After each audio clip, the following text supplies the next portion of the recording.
오늘 이 말씀을 중심으로 해서 우리가 새해가 되면 복 많이 받으세요 이런 축복의 인사를 하지 않습니까? 우리도 오늘 하나님께서 지금까지도 그러셨지만 앞으로 그리고 내년에도 우리에게 복을 주시기를 소원하는 마음으로 또 서로 상대방에게 복을 비는 축복의 마음으로 이 말씀을 나누고자 합니다. 오늘 이 말씀의 내용은 다윗이 하나님 앞에 감사하고 감격해서 드리는 기도입니다.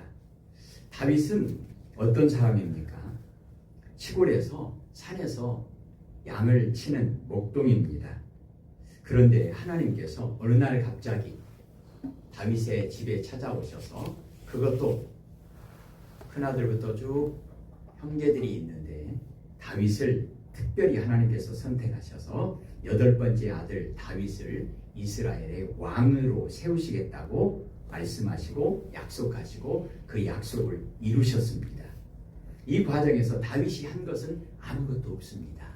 오직 하나님께서 하나님의 절대 주권에 의해서 하나님의 강권적인 섭리 가운데 다윗을 인도하셔서 왕으로 세우셨다는 겁니다.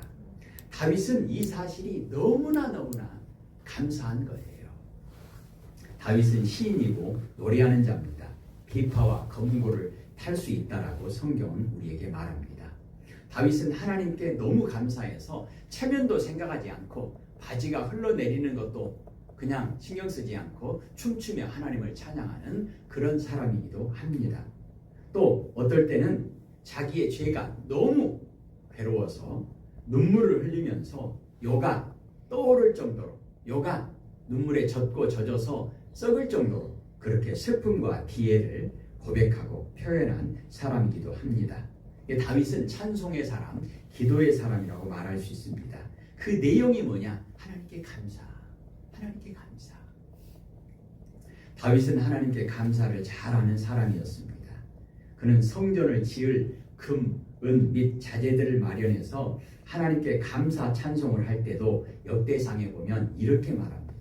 하나님, 나와 내 백성이 무엇이기에 이토록 즐거운 마음으로 하나님께 드릴 힘이 있었나이까. 그러니까 하나님께 헌물을 드릴 때, 하나님께 봉헌할 때, 하나님께 봉사할 때 그 마음도 하나님이 주셨고 하나님께 드릴 수 있는 그 모든 힘도 하나님이 주셨고 하나님께 드릴 수 있는 그 모든 재물도 하나님께서 주셨다라고 철저하게 고백하는 사람입니다. 다윗에게는 하나님께서 영원한 복을 약속하시죠. 그 후손이 끊어지지 않고 위대한 왕이 나오게 하시겠다고 약속하셨습니다. 그 약속대로 솔로몬이 다윗의 후손 가운데 나왔고 여호사밧, 우시야, 히스기야, 요시야, 수룹바벨 이 사람들은 정말로 귀한 역사를 하나님의 뜻을 감당했던 사람들입니다. 다윗의 후손 중에서 마지막으로 예수 그리스도, 왕 중의 왕이신 예수 그리스도가 오심으로 해서 하나님께서 다윗에게 약속한 그 약속을 지키셨습니다. 이것을 고백한 다윗은 어떤 사람이었는가? 다윗은 겸손한 사람이었습니다. 오늘 내용에 그런 내용들이 나와요. 나중에 또 기회가 되면 보도록 하겠습니다. 그리고 다윗은 철저하게 하나님의 뜻에 의지한 사람, 하나님의 뜻에 온전한 믿음으로 고백한 사람입니다.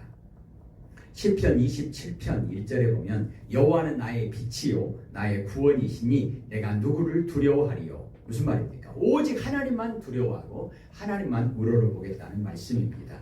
그리고 다윗은 하나님의 뜻에 절대적으로 복종한 사람입니다. 우리가 저번에 찬양에 대해서 중요한 말씀을 나누면서 찬양은 순종이다 이런 내용 기억하시죠? 오늘 다윗은 28절에 보시면요,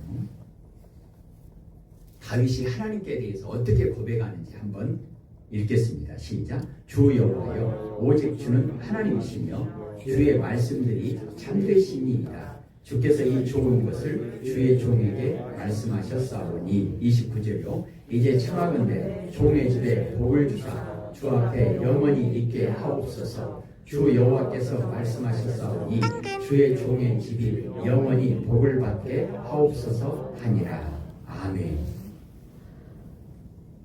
지금 다윗이 하나님께 기도할 때 하나님 복을 주세요 이렇게 기도하는 거예요.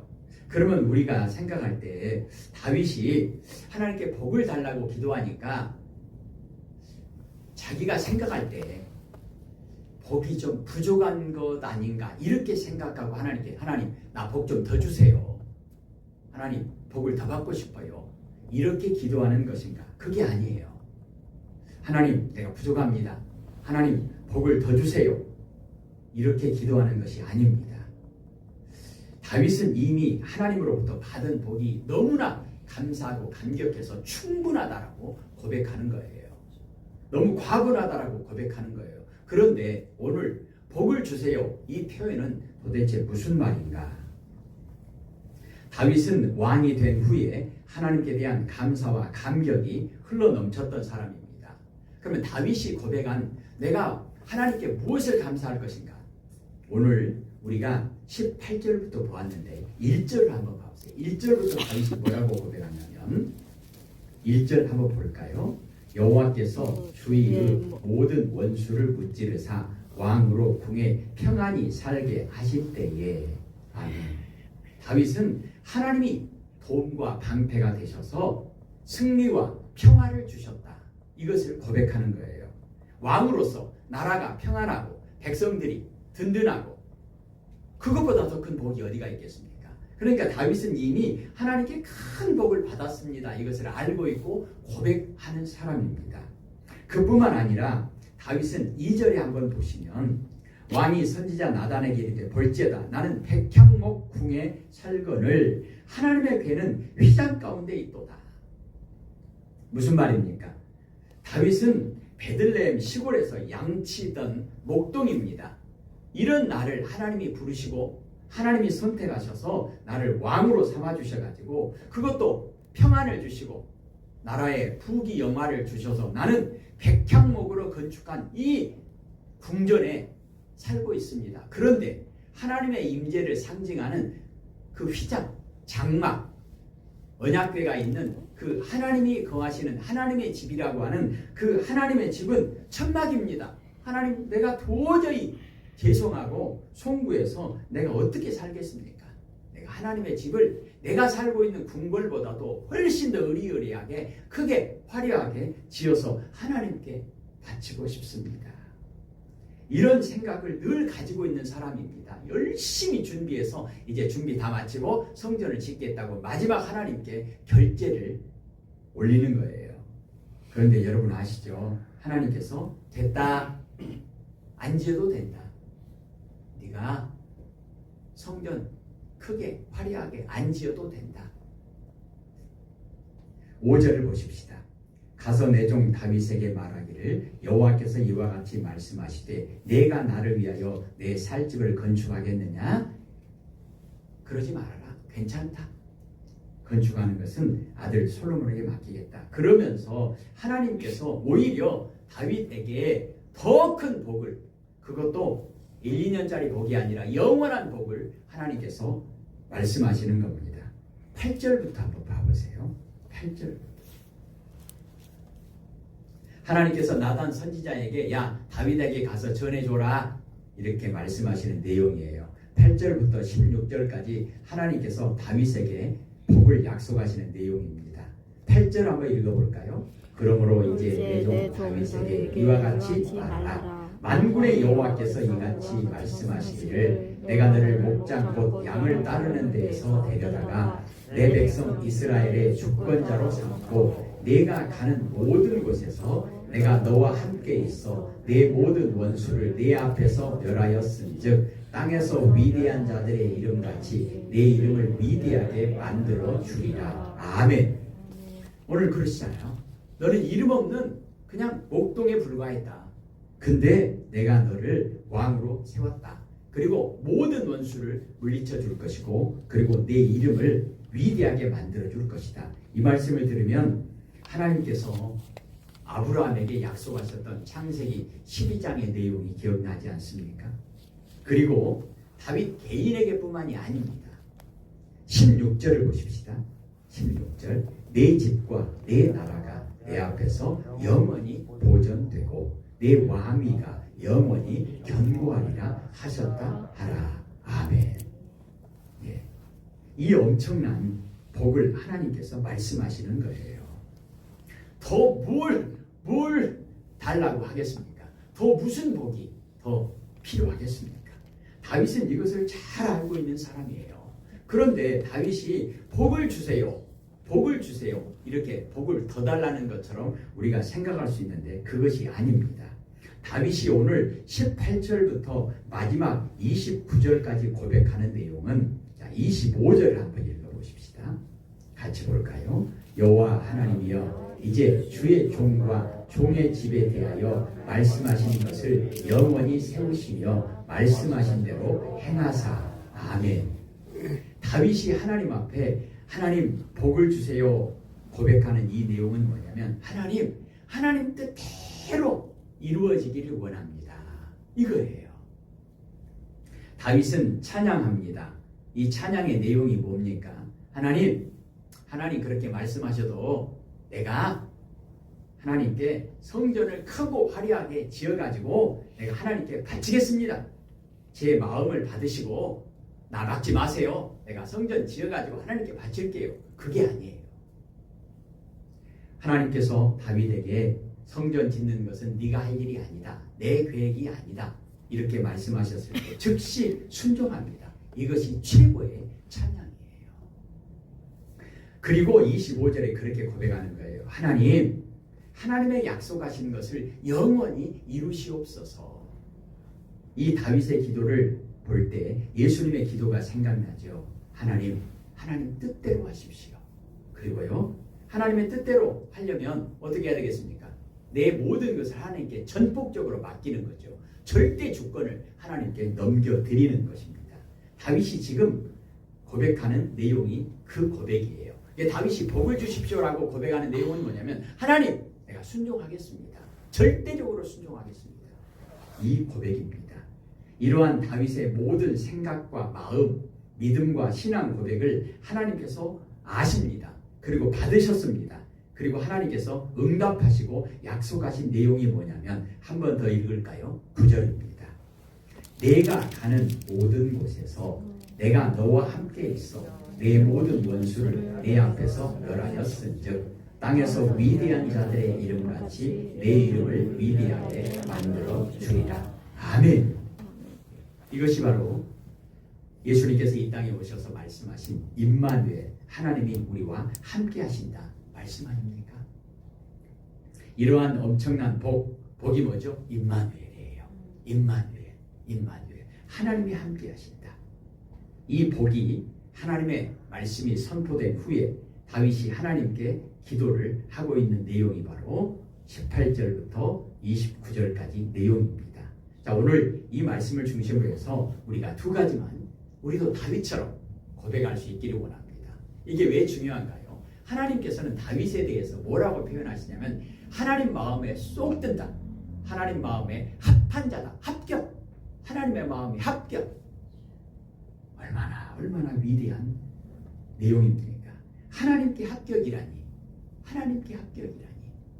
우리가 평생을 나와 함께 살아가는 가족이나 이웃이나 친구나 친척이나 심지어 내 자신에게도 100% 합격 그런 사람 있습니까? 우리 1년 동안 살았는데 내가 오늘 1년 동안 내가 다 이루었다. 내가 잘 살았구나. 합격. 이런 사람 있습니까? 나 자신한테도 합격점 받기가 어렵잖아요. 그런데 다윗은 도대체 어떤 사람이길래 하나님께서 다윗 너 내 마음에 쏙 든다. 너 합격. 이럴 수 있었을까? 오늘 본문에 나와 있는 내용에서 두 가지만 생각해 보겠다는 거예요. 첫째는 뭐냐면 다윗은 하나님과 자기 자신과의 관계에 대해서 분명한 믿음의 고백을 하는데요. 오늘 18절부터 29절까지 이 짧은 내용 가운데 하나님에 대해서 다윗이 하나님은 나의 주님입니다. 나의 주인입니다. 이 주라고 표현하는 것이 26번이에요. 26번이나 하나님은 나의 주님입니다. 나의 주인입니다. 이렇게 고백하는 거예요. 그럼 봐보세요.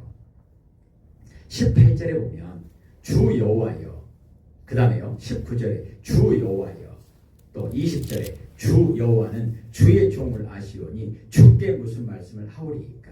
21절에 주의 말씀으로 주의 뜻대로 주의 종에게. 22절 주 여호와여 주는 위대하시니 주와 같은 이가 없고 주 외에는 신이 없나이다. 이런 식으로 다윗은 입을 열어서 하는 모든 믿음의 고백이 뭐냐면 하나님은 나의 주인입니다. 그러면 자기는 누구라는 얘기예요? 자기는 종이라는 얘기예요. 종이라는 표현은 11번이에요. 감히 하나님 앞에서 다윗은 하나님은 나의 주인이십니다. 나는 종입니다. 다윗은 시시한 왕이 아니잖아요.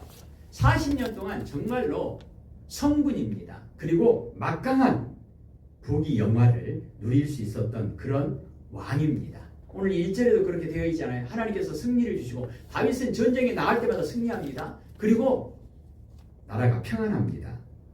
그런데도 다윗은 끝까지 마지막까지 하나님은 나는 종입니다.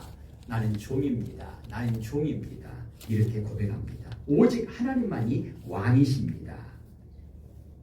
이 고백은 바울도 마찬가지 고백을 하죠. 바울은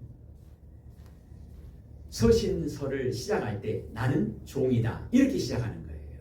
종이다 그 말은 예수님이 주인이다. 하나님이 주인이다. 바울은 예수님을 만난 이후로 평생을 위대한 전도자로 살면서 끝까지 하나님만 높입니다. 자신을 철저하게 낮춥니다. 나는 종입니다. 나는 어린아이와 같습니다. 여러분 아시죠? 나는 죄인 중에 괴수와 같습니다. 나는 지극히 작은 자보다 더 작은 자입니다. 나는 먼지맛도 못합니다. 나는 완삭되지 못한 자와 같습니다.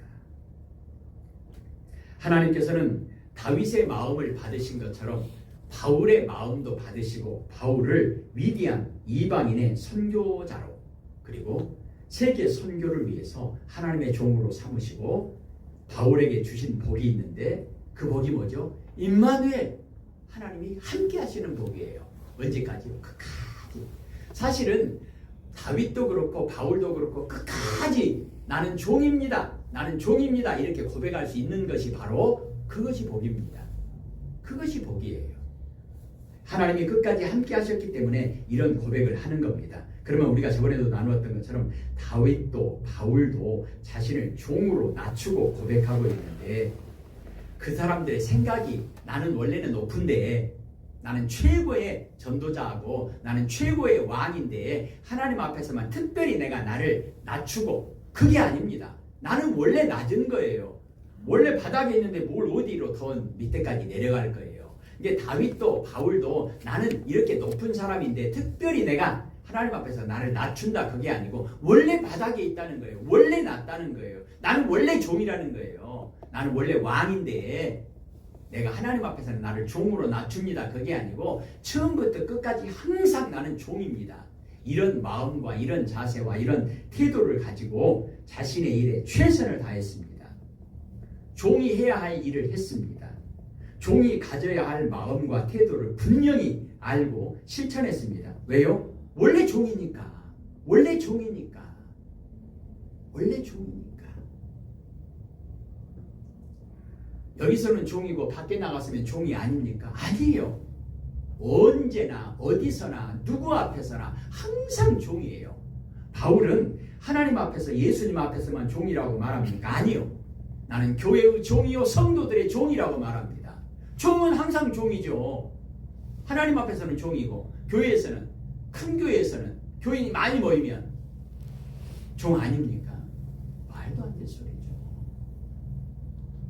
다윗은 바울은 아무리 나라가 부강하고 아무리 왕을 30년 40년 했어도 나는 항상 종이라는 거예요. 백성들 앞에서도 종이에요. 종.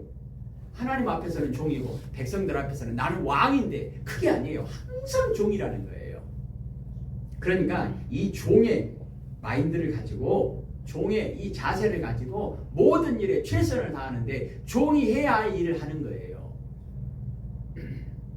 시편 145편 1절에 다윗이 고백합니다. 왕이신 나의 하나님이여 내가 주를 높이고 영원히 주의 이름을 송축하리이다. 이스라엘 백성들은 하나님의 백성이죠. 그러니까 하나님의 종은 하나님의 백성들의 종이에요.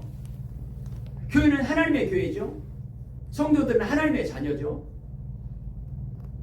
그러니까 하나님의 종이라고 한다면 교회의 종이고 성도들의 종입니다. 논리적으로도 전혀 문제가 없어요. 이렇게 다윗처럼 대통령이 이런 대통령이라고 한다면 얼마나 나라가 복되겠습니까? 대통령이 다윗처럼 고백한다면 대통령이 이렇게 고백하는 거예요. 다윗이 이렇게 고백한 거예요. 뭐라고 고백했냐면 대통령이신 나의 하나님이시여 나는 종입니다. 나는 종에 불과합니다. 내가 하나님을 높이고 하나님의 이름만을 영원히 송축합니다. 오직 하나님께만 영광 받으셔야 합니다. 하나님만 영광 받으셔야 합니다. 고백하며 무릎 꿇고 날마다 모든 일을 결정할 때마다 새벽마다 진심으로 기도하고 찬양 즉 순종한다면 그 나라와 그 가정과 그 사람이 얼마나 복이 되겠습니까? 이런 지도자가 하나님께서 세우신 지도자입니다. 이런 지도자를 위해서 우리는 기도해야 합니다. 누구도 예외가 아니죠. 회장도 마찬가지예요. 회장님이신 나의 하나님이여 이렇게 출발해야 된다는 거예요. 사장님이신 나의 하나님이여 이렇게 출발해야 된다는 거예요. 가정에서 가장이신 나의 하나님이여 이렇게 출발해야 된다는 거예요. 교회에서 담임 목사님이신 하나님이여 이렇게 출발해야 된다는 거예요. 서울에 있는 예전에 있던 교회 청년들만 2만 명이 모인다는 교회 그 목사님에 대한 고백입니다. 자기가 80명일 때 교회가 완전히 찢어지고 나눠지고 만신창이가 되었던 그 교회에 부임해가지고 2년 동안 새벽마다 2시간씩 우는 것 외에는 아무것도 할 수 없었던 그런 상황에서 하나님께서 2년 동안 눈물로 기도했을 때 복을 주셔서 폭발적인 부흥과 성장을 이루어서 세계적인 교회가 됐습니다. 근데 어느 날 하나님께서 강력하게 역사하셔서 복으로 깨달음을 주셨습니다. 하나님이 그 목사에게 그랬다고 하시잖아요. 자기가 고백하는 내용이에요. 아시는 분 계실 겁니다. 야, 너 많이 컸다잉. 네가 내 앞에서도 당회장이냐? 하나님이 그렇게 깨달음을 주시더래요. 무슨 얘기인지 아시죠?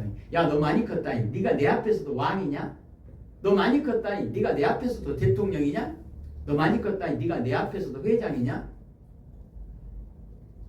80명일 때 목사는 제사장적 사명이 뭐냐면 모든 성도들의 모든 백성들의 죄를 짊어지고 하나님 앞에 딱 엎드리는 것이 제사장입니다.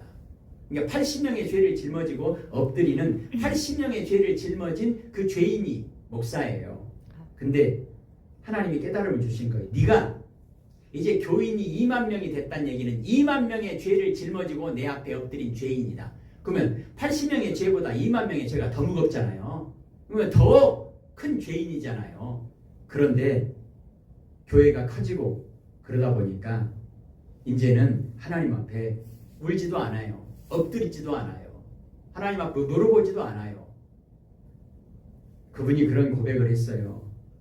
그렇게 처음에 시작할 때는 복사기 하나만 살려고 해도 아니 한 200만 원짜리 복사기 하나만 살려고 해도 2개월, 3개월, 4개월 간절히 기도하고 하나님께 은혜를 구했는데 이제 그렇게 교회가 커지니까 100억, 200억 지출하는 것도 그냥 사인 한번 하면 끝나는 거예요. 물어보지도 않아요. 기도하지도 않아요. 그래서 하나님이 그렇게 말씀하셨다는 거예요. 야, 네가 내 앞에서도 당회장이냐? 네가 내 앞에서도 왕이냐? 네가 내 앞에서도 대통령이냐? 까불고 있어. 여러분, 교인이 8명일 때도 나는 종이고 교인이 800명일 때도 나는 종이고 교인이 80만 명이어도 나는 종이라는 거예요. 원리가 그렇다는 거예요. 하나만 더 말씀드릴까요? 조용기 목사님 아시죠? 이건 좋은 내용이니까 실명을 거론합니다. 예전에 저 목사 초년병 때 목회자 세미나에 직접 오셔갖고 하신 내용, 자기가 고백한 내용입니다. 교회가 이제 폭발적인 부흥을 했잖아요. 천막에 막 사람들이 몰려들고 엄청난 기적이 일어나고 해가지고 막 1000명, 2000명, 막 3000명까지 몰려든 거예요. 근데 3,000명에서 딱 멈춰버리더래요. 더 이상 성장이 안 되는 거예요. 훨씬 더 많이 모일 수밖에 없는 그런 조건을 갖추고 있는데도 이제 건물도 좋게 하고 모든 것을 다 준비하는데 교인이 더 이상 안 모여드는 거예요. 위기가 왔습니다. 그래서 하나님 앞에 엎드렸어요. 그 전에는요. 엎드릴 시간이 없어 너무 많이 몰려드리니까 엎드렸어요. 하나님 말씀해 주십시오. 뭐가 문제입니까? 뭐가 문제입니까? 하나님께서 동일한 깨달음을 주셨죠. 야, 네가 옛날에는 네가 처음에는 하나님 죄인입니다. 은혜를 주세요. 도와주세요. 그렇게 매달리더니 이렇게 사람들이 수천 명씩 몰려들고 하니까 너를 이렇게 떠받들고 하니까 네가 하나님 되었다잉. 네가 하나님이냐? 그때부터 조영기 목사님 고백이 그겁니다.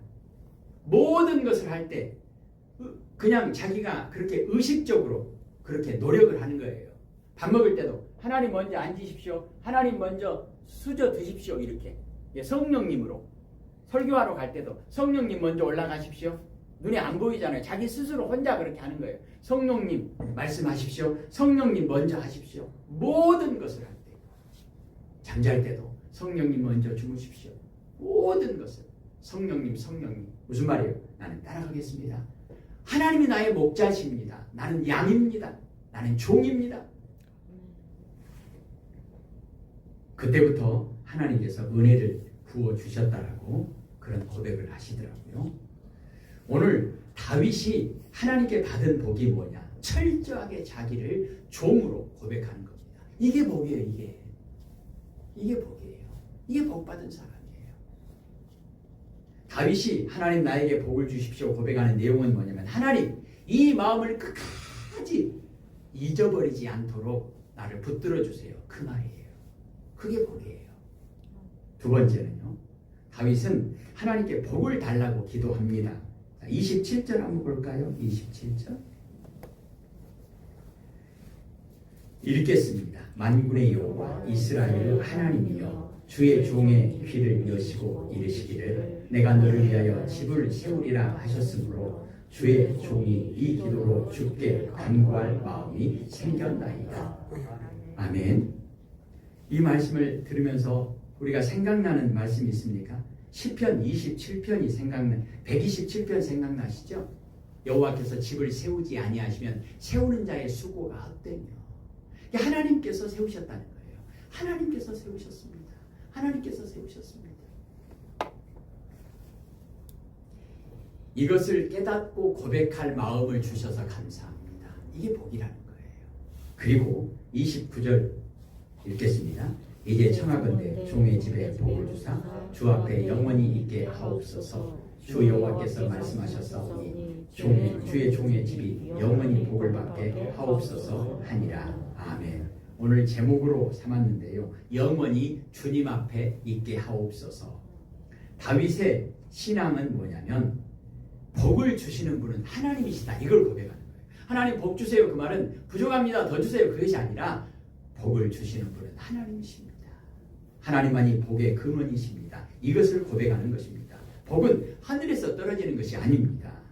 복은 땅에서 솟아나는 것도 아닙니다. 복은 바람결에 실려오는 것도 아닙니다. 복은 신창동 여기 골목 이 오른쪽 돌아가는 길에 로또 판매점 유명한 집이 있어요. 사람 많이 옵니다. 복은 로또가 가져다 주는 것도 아닙니다. 복은 택배, 쿠팡이나 지마켓이 배달해 주는 것도 아닙니다. 시편 121편 1절 2절에 나의 도움은 천지를 지으신 여호와 하나님에게서로다. 금요일날 이 말씀을 또 들을게요. 복은 산에서 오는 게 아니에요. 들에서 오는 것도 아니에요. 그럼 바다에서 오겠습니까? 바다에서 오는 것도 아니에요. 창조주 하나님, 하늘과 땅을 만드신 창조주 하나님으로부터 옵니다. 그러니까 다윗이 복을 주세요 그 말은 그 말이에요. 나에게 복을 주시는 분은 하나님이십니다. 그런데 이미 내가 상상도 할 수 없는 너무나 과분한 복을 이미 받았습니다. 이 고백입니다. 시편 127편 1절 여호와께서 집을 짓지 아니하시면 집 짓는 자들의 수고가 헛됩니다. 여호와께서 성을 지키지 않으시면 파수꾼들의 보초가 헛됩니다. 이게 뭐죠? 시편 23편 1절 여호와는 나의 목자시니 내게 부족함이 없습니다. 무슨 말입니까? 하나님, 내가 끝까지 하나님만을 목자 삼고 하나님의 양으로 살겠습니다. 이 고백입니다. 그러므로 시편 1편 말씀에 보면 복 있는 사람은 해가지고 여호와의 가르침을 즐거워하고 밤낮으로 그 가르침을 깊이 생각합니다. 밤낮으로 하나님의 가르침에 순종합니다. 이것이 복 있는 사람의 모습입니다. 그러면서 다윗이 하나님 나에게 꼭 이런 은혜와 복을 주십시오. 그 말은 부족한 것이 아니라 없는 것이 아니라 이 복을 뺏기지 않도록 잊어버리지 않도록 잃어버리지 않도록 하나님 지켜주세요. 그 고백이 뭡니까? 임마누엘입니다. 임마누엘. 25절에 여호와 하나님 약속하신 것을 영원히 지키십시오. 하나님의 약속을 거둬가지 마시고 하나님의 약속을 나에게 계속 좀 지켜주십시오. 그 약속이 뭐죠? 9절이에요. 내가 너와 영원히 함께하겠다. 16절이에요. 한 번 더 읽어볼까요? 16절 내 집과 내 나라가 내 앞에서 영원히 보존되고 내 왕위가 영원히 견고하리라 하셨다 하라. 아멘. 이거 다윗의 소원이 아닙니다. 하나님의 계획이에요. 하나님의 뜻이에요. 하나님의 뜻이 다윗에게 그대로 이루어지기를 원합니다. 영원히 주님 앞에 있게 해주십시오. 주님의 은혜로 저희 집안이 영원히 복을 받게 무슨 말이에요? 임마누엘 하나님 앞에 끝까지 서게 하옵소서. 그러기 위해서 최고의 찬양과 예배가 바로 순종이라는 것입니다.